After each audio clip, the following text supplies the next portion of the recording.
നല്ല സിനിമയാണ്. ഒരു നമ്മള് തണ്ണീർമത്തൻ ദിനങ്ങൾ എന്നൊക്കെ പറയില്ലേ, ആ സിനിമ പോലെ കണ്ടിരിക്കാൻ പറ്റും. ഒരു പ്രത്യേകിച്ച് എന്ന് പറയാൻ കൗമാരക്കാർക്കൊക്കെ കാണാൻ പറ്റിയ സിനിമയാണ്. പിന്നെ ഇപ്പോൾ ഒരു എന്താ പറയാ, ഒരു ഇപ്പൊ ഒരു 35, ഈ 2024 ഒരു 35ഒക്കെ പിന്നിട്ട ഒരു 50 വയസ്സ് വരെ ഉള്ളവർക്കൊക്കെ അവരുടെ ഒരു പഴയകാല നൊസ്റ്റാൾജിക് ഫീലിംഗ് ഒക്കെ ഉണ്ടാക്കുന്ന സിനിമയാണ്. എന്ന് പറയുമ്പോൾ 1990, 2000 കൗമാര ദിശയിലൊക്കെ ഉള്ളവർക്ക് അവരുടെ പഴയ കാലമൊക്കെ ഓർമ്മിക്കാൻ പറ്റിയ ഒരു സിനിമയാണ്.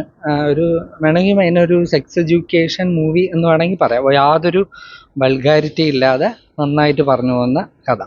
അപ്പോൾ നമ്മുടെ ഇപ്പോഴത്തെ യൗവനക്കാർക്കും കാണാം, പഴയ ആൾക്കാർക്ക് അവരുടെ പഴയ കാലമൊക്കെ ഒന്ന് ഓർമ്മിക്കാൻ വേണ്ടിയിട്ടൊക്കെ വളരെ നന്നായിട്ട് ചെയ്തിട്ടുണ്ട്. നല്ല സിനിമയാണ്. ഒരു ലാഗുമില്ല. നന്നായിട്ട് ചെയ്തിട്ടുണ്ട്. പിന്നെ ഒരുപാട് തമാശകളൊന്നുമില്ല, കുറേ റിയാലിറ്റി സിനിമയിൽ കാണിച്ചിട്ടുണ്ട്. നന്നായിട്ട് എല്ലാവർക്കും ആസ്വദിക്കാൻ പറ്റുന്ന സിനിമയാണ്. ഒരുപാട് പുതുമ അതിൽ, പ്രത്യേകിച്ച് അതിലെ നായകനായിട്ട് പ്രധാന കഥാപാത്രത്തെ അവതരിപ്പിച്ച ഒരു ആദർശ് എന്ന് പറഞ്ഞൊരു കഥാപാത്രത്തെ അവതരിപ്പിച്ച മുത്തു എന്ന് പറയും. പിള്ളേരൊക്കെ നന്നായിട്ട് ചെയ്തിട്ടുണ്ട്. എനിക്ക് പെട്ടെന്ന് തണ്ണീർമത്തൻ ദിനങ്ങളിൽ നസ്ലിനൊക്കെ വന്ന ആ ഒരു ഇതൊക്കെ ആയിരിക്കും. ചിലപ്പോൾ ഭാവിയിലെ താരങ്ങളൊക്കെ ആയിട്ട് മാറുമായിരിക്കും. അവരൊക്കെ നന്നായിട്ട് ചെയ്തിട്ടുണ്ട്.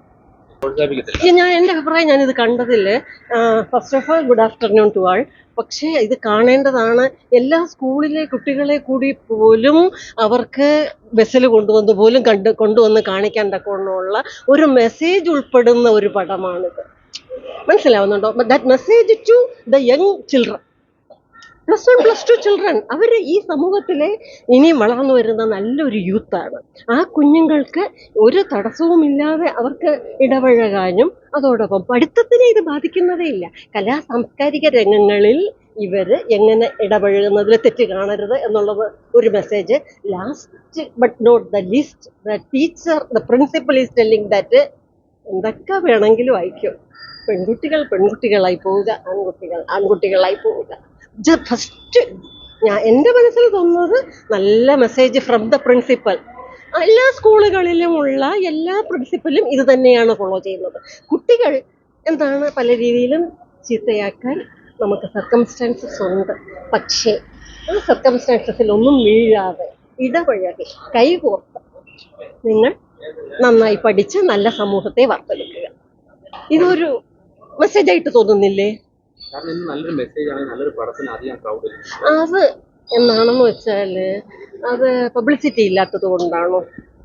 ആ കഥയുടെ സാരാംശങ്ങൾ, ഇപ്പൊ ഈ കഥയുടെ രണ്ട് മൂന്ന് സാരാംശം എൻ്റെ മനസ്സിൽ തോന്നിയത്, ഞാൻ young children, that is 10th, 11th, 12th standard students ആണ് ഇതിൽ മെയിനായിട്ട് ഉൾപ്പെടുത്തിയിരിക്കുന്നത്. അല്ലാതെ തീരെ കൊച്ചുകുട്ടികളല്ല.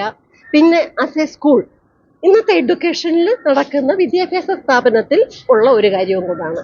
ഉറപ്പായിട്ടും ഇതിനൊരു അഡ്വർടൈസ്മെന്റ്. ഞാൻ പറയുന്നത് എന്താണെന്ന് വെച്ചാൽ, എല്ലാ സ്കൂളിലെ പ്രിൻസിപ്പലാണെങ്കിലും ടീച്ചേഴ്സ് ആണെങ്കിലും ആ കുട്ടികളെ എല്ലാവരെയും ബസ്സിൽ കൊണ്ടുവന്ന് കാണിക്കേണ്ട ഒരു പടമാണ്. ഞങ്ങൾ പറഞ്ഞു തരാത്തത്, ഞങ്ങളിലൂടെ നിങ്ങൾക്ക് മനസ്സിലാവാത്ത കാര്യം ഈ സിനിമയിലൂടെ കാണും, ഈ സിനിമയിലൂടെ മനസ്സിലാക്കും എന്നുള്ളതാണ് ആ പടം. Best. Thank you very much.